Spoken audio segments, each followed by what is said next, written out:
அனைவருக்கும் வணக்கம். இன்றைய யோகா பகுதியில் நம்ம பார்க்கக்கூடியது முத்திரைகள்லாம் பார்த்துட்டு இருக்கோம். பூச்சாரி முத்திரை அப்படின்னு நம்ம சொல்கிறோம். அது எப்படி பண்ணுறதுன்னு பார்க்கலாம் வாங்க. அதோட பலன்களும் நம்ம செஞ்சுட்டு அப்புறமா அப்படியே நம்ம பார்க்கலாம். இப்போ நீங்கள் எந்த ஆசனம் வேணாலும் உட்காந்துக்கோங்க. ஆனால் இந்த முத்திரை நான் சில முத்திரைகள்லாம் சொல்லியிருப்போம். இது மாதிரி எப்போ வேணாலும் பண்ணலாம், எப்படி வேணாலும் பண்ணலாம், நின்றுட்டு செய்யலாம், நடந்துட்டு செய்யலாம், அந்த மாதிரி இருக்கும்.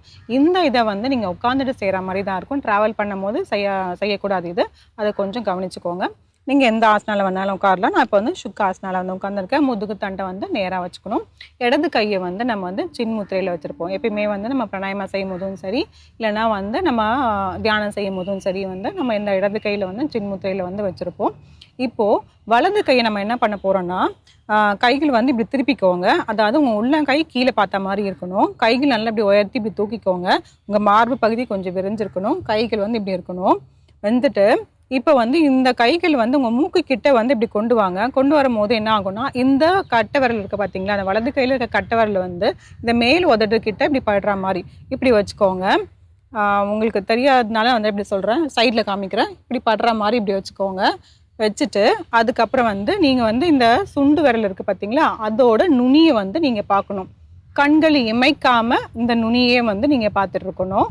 இதை பார்த்துட்டே இருந்துட்டு அதுக்கப்புறம் கொஞ்சம் நேரம் கழிச்சுட்டு கைகள் கீழே இறக்கிட்டு கண்களை நீங்கள் தளர்த்திக்கலாம். இதுதான் இந்த பூச்சாரி முத்ரா அப்படின்னு சொல்லிட்டு சொல்கிறோம். எப்படி பண்ணுறதுன்னு பார்க்கலாம். வச்சுருங்க, நிமிர்ந்து உட்காருங்க.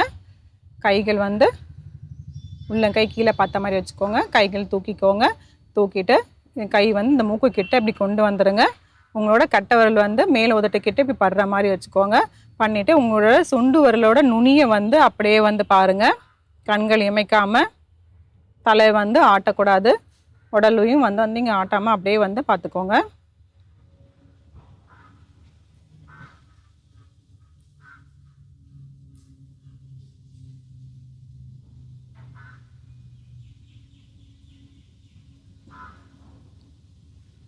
தளர்த்திக்கலாம்.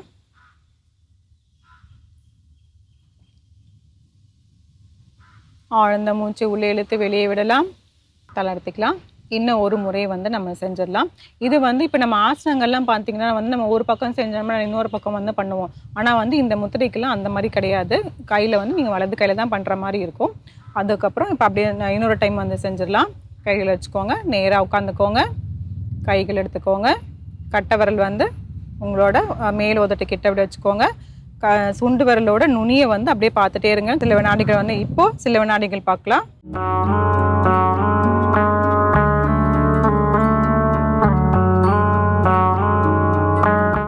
தளர்த்திலாம்.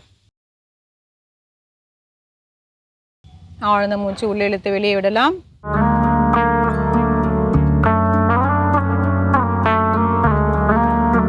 கண்களை மெதுவாக திறந்துக்கலாம். இப்போ இந்த மாதிரி பண்ணிவிட்டு நீங்கள் ரிலாக்ஸ் பண்ணுறோம் இல்லையா, இப்போ நம்ம கண்ணுக்கு பேசுறதுக்காக நான் உங்களுக்கு கண்களை திறக்கிறேன். அப்போ நீங்கள் முடிச்சுட்டு கண்கள் மூடிட்டே நீங்கள் அப்படியே உட்காந்துருக்கலாம்.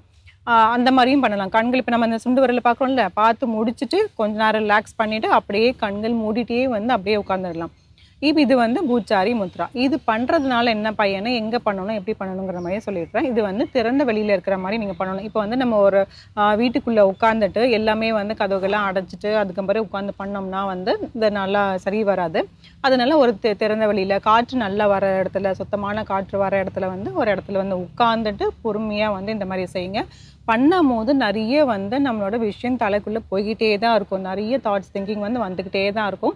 அது மேலே நீங்கள் கவனம் செலுத்தாமல் இந்த முத்திரை மேலே நீங்கள் கவனம் செலுத்திங்கன்னா உங்களுக்கு ரொம்பவே நல்லாயிருக்கும். இது பண்ணுறதுனால என்ன பலன் அப்படின்னு பார்த்தீங்கன்னா, உங்களோட கான்சன்ட்ரேஷனும் மெமரி பவரும் இன்க்ரீஸ் ஆகும். அதாவது உங்களோட மைண்ட் நல்லாவே பேலன்ஸ்டாகவும் இருக்கும். அதுக்கப்புறம் உங்களோட ஞாபக சக்திக்கு நல்லாவே இருக்கும். உங்களை ஏதாவது ஒரு செயலை நீங்கள் தான் செய்யும் போது உங்களை முழு கவனத்தோடு நீங்கள் இருப்பீங்க. இதில் கவனம் செதறாமல் இருக்கிறதுக்காக நம்ம இதை இந்த முத்திரைகள்லாம் செய்கிறோம். இதுவுமே ஈக்குவல் டு நம்ம தியானத்துக்கு எப்படி பண்ணுறோமோ அது மாதிரி தான். முத்திரைகளோடு சேர்ந்து தியானங்களும் அப்படியே கூடவே வந்துடுது. இப்போது அது இல்லாமல் நம்மளோட ஆக்ன சக்கரம் நம்ம ஆக்டிவேட் ஆகும்.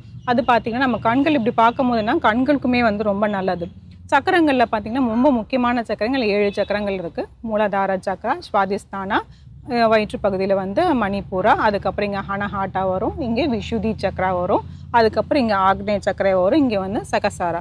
1000 இதழ்கள் கொண்டது அப்படின்னு சொல்லுவாங்களே, அது சகசார சக்ரா. இது ரொம்ப முக்கியமானது வந்து இந்த ஆக்னா சக்ரா. இந்த ஆக்னா சக்ரா வந்து இந்த முத்திரையை செய்யும் போது உங்களுக்கு வந்து ஆக்டிவேட் ஆகும். ரொம்பவே நல்லாயிருக்கும். இது வந்து பண்ண பண்ண உங்கள் மைண்டு வந்து நல்லா காம் ஆகும். அது இல்லாமல் பார்த்தீங்கன்னா உங்களுக்கு ஒரு பொறுமை தரும். இப்போ வந்து அது என்ன சொல்கிறதுனா, இப்போது நிறைய பேர் போகும்போது ஒரு சிக்னலில் இந்த டிராஃபிக் சிக்னல் எல்லாம் பார்த்தீங்கன்னா அந்த அதுலேருந்து 1 நிமிஷம் தான் இருக்கும், இல்லைன்னா சில வினாடிகள் தான் இருக்கும். அது கூட வந்து அவங்கனால வந்து நிற்க முடியாமல் ரொம்ப ஃபாஸ்ட்டாக போயிடுவாங்க.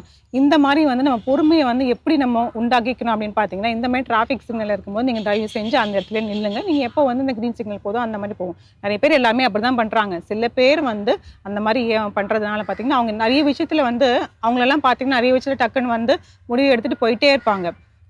அதாவது தப்பான முடிவுகளை தான் அந்த போகிற மாதிரி இருக்கும். அவங்களுக்கு வந்து ஒரு இது வந்து அமைதியாகவே இருக்காது.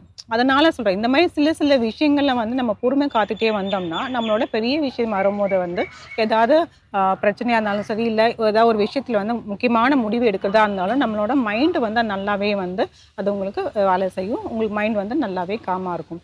இந்த பூச்சாரி முத்ராவை வந்து முயற்சி செஞ்சு பாருங்கள். மீண்டும் அடுத்த பகுதியில் சந்திக்கலாம். நன்றி, வணக்கம்.